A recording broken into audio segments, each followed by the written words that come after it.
మనకు ఒకటే goal. Yes, నేను విశాఖపట్నం ఎంపీగా పోటీ చేస్తున్నాను. విశాఖపట్నం ఓటర్స్ 18 లక్షల మందికి గొప్ప సదవకాశం. ఎందుకంటే ఇప్పుడున్న ప్రతి ఒక్కరు పేరు చెప్పవలసిన లేదు. అది చంద్రబాబు నాయుడు, జగన్మోహన్ రెడ్డి, పవన్ కళ్యాణ్, మోదీకి తొత్తులు అయిపోయారు.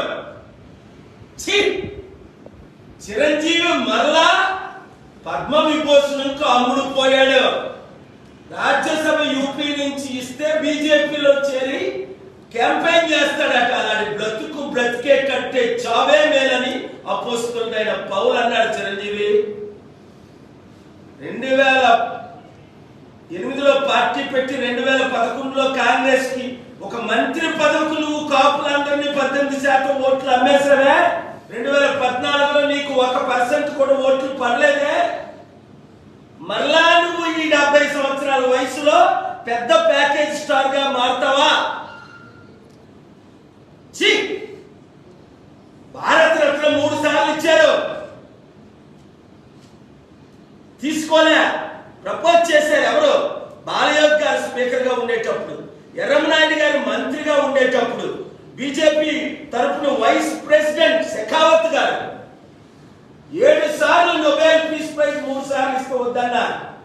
నాకెందుకు నోబెల్ పీస్ ప్రైజ్లు, భారత రత్నలు?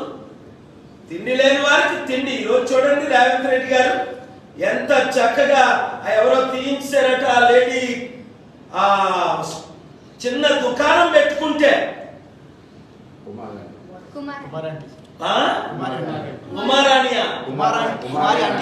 కుమారాంటీ, అరే అందరూ ఇలా కుమారాంటీకి డొనేషన్ చేయండి రా, తినండి, ఎక్కడుందో చెప్పండి, నేను కూడా వెళ్తా. అలాంటి మంచి వారిని మనం సపోర్ట్ చేయాలి సరికదా. వీళ్ళ మీద దాడులు. సోనీ సుద్కి ఎందుకు ఇవ్వలేదు? ఇంత పెద్ద యాక్టర్ కరోనాలో 1000 మందికి సపోర్ట్ చేశాడు. భారత రత్నం ఇది ఏదైతే పద్మభూషణం, విభూషణం, ఏదో భూషణం, పనికి మాలిన గాడిదలందరికి ఇస్తారు. ఈ గాడిదలు ఆర్ఎస్ఎస్ వాడు ఎవరికి చెప్తే వాళ్ళకే ఇస్తారు. రే, తెలుగు సత్తా చూపిద్దామన్న 15 కోట్ల తెలుగు ప్రజలు రండి, మన సత్తా మోదీకి చూపిద్దాం, మన సత్తా మోదీ తొత్తులకు చూపిద్దాం. చంద్రబాబు, జగన్, పవన్ కళ్యాణ్, చిరంజీవులందరికీ తెలుగు సత్తా. ఎన్టీఆర్ అనుచరులందరూ రండి.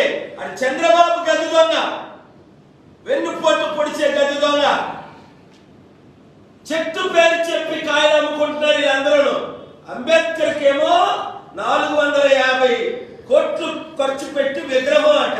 రాజ్యాధికారం ఏమో వీరికి, మనకేమో విగ్రహాలు. ఎందుకు? మనం బీసీలు, దళితులం కదా. నేను బీసీ కాపుని, దళితుల అమ్మాయిని పెళ్లి చేసుకున్నాను. కులాల మతాలకు అతీతంగా ఫైట్ చేస్తున్నాను 42 సంవత్సరాలు. 200 దేశాలు మద్దతు ఇచ్చాను.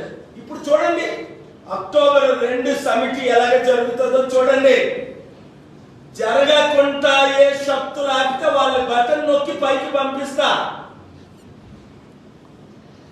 దేశంలో ఉన్న నెంబర్ 2 మంత్రి గారు నా ఫోన్ లోనే రేవంత్ రెడ్డి గారితో మాట్లాడారు, కంగ్రాచులేషన్స్ చెప్పారు, వెల్కమ్ చెప్పారు, వెల్కమ్ చేశారు. అది అందరూ కలిసి పని చేయాలి. 10 సంవత్సరాల బంగారు తెలంగాణ, అప్పుల తెలంగాణ అయిపోయింది. ఇప్పుడు దాన్ని మార్చడానికి నేను కేసీఆర్ గారిని, కేటీఆర్ గారిని కూడా కలుస్తున్నాను.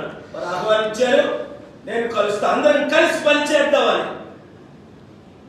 ఎటువంటి రాంగ్ స్టెప్ ఏ ఒక్కరు వేసినా సహించేది లేదు. నేను రంగంలో దిగాను నా ప్రజల కొరకు, నా తెలుగు ప్రజల కొరకు. ఎందుకంటే 2005 జూలై 5లో పీస్ మిషన్ క్యాన్సిల్ అయ్యి 2007 జూన్ 8లో అప్పుడు TV9 8 గంటలు లైవ్ ఇచ్చింది. ఇంత పెద్ద సమిట్ ముఖ్యమంత్రి గారు హోస్ట్ చేస్తుంటే TV9లో 1 నిమిషం న్యూస్ లో ఇవ్వలేదట. ఇంకా ఏ ఛానల్ మన సమిట్ ప్రజల తరపున నిలబడదో వినండి నా ఫ్యాన్స్ అందరూ. కోట్ల మంది మీరు యూట్యూబ్ ద్వారా చూస్తున్నారు. ఏ ఛానల్ మనకు కవరేజ్ ఇవ్వదో ఆపేయండి. లైఫ్ లో ఆ ఛానల్ చూడకండి, అది కూడా నేను క్యాంపెయిన్ చేస్తా. మోదీకి తొత్తులైన ఇంకా నేను స్టార్ట్ చేయలేదు, చేస్తాను. కోర్టులో ఫైట్ చేస్తా. ప్రేమతోనే ఫైట్ చేశాను కేసీఆర్ గారితో. ఆయన నా మీద 3 కేసులు వేశారు, నేను 3 గెలిచాను. నేను ఆయన మీద 5 కేసులు వేశాను, 5 గెలిచాను. సమిట్ ఉన్నప్పుడు కోర్టు నుంచి ఆర్డర్ తెచ్చుకున్నాను. అక్టోబర్ 2, నవంబర్ 14 సిబిఐ ఆర్డర్ తీసుకొచ్చాం ఆ 4 ఎమ్మెల్యేల మీద. కామారెడ్డి రైతుల గురించి ఫైట్ చేసాం, ఆర్డర్ తీసుకొచ్చాం. సెక్రటరియట్ ఆయన పుట్టినరోజును ఓపెన్ చేయకూడదు అనుకున్నాం, ఆర్డర్ తీసుకొచ్చాం. ఇలా ప్రతిదీ ఆర్డర్స్ కోర్టులు ఉన్నాయి మనకి. Thank you very much.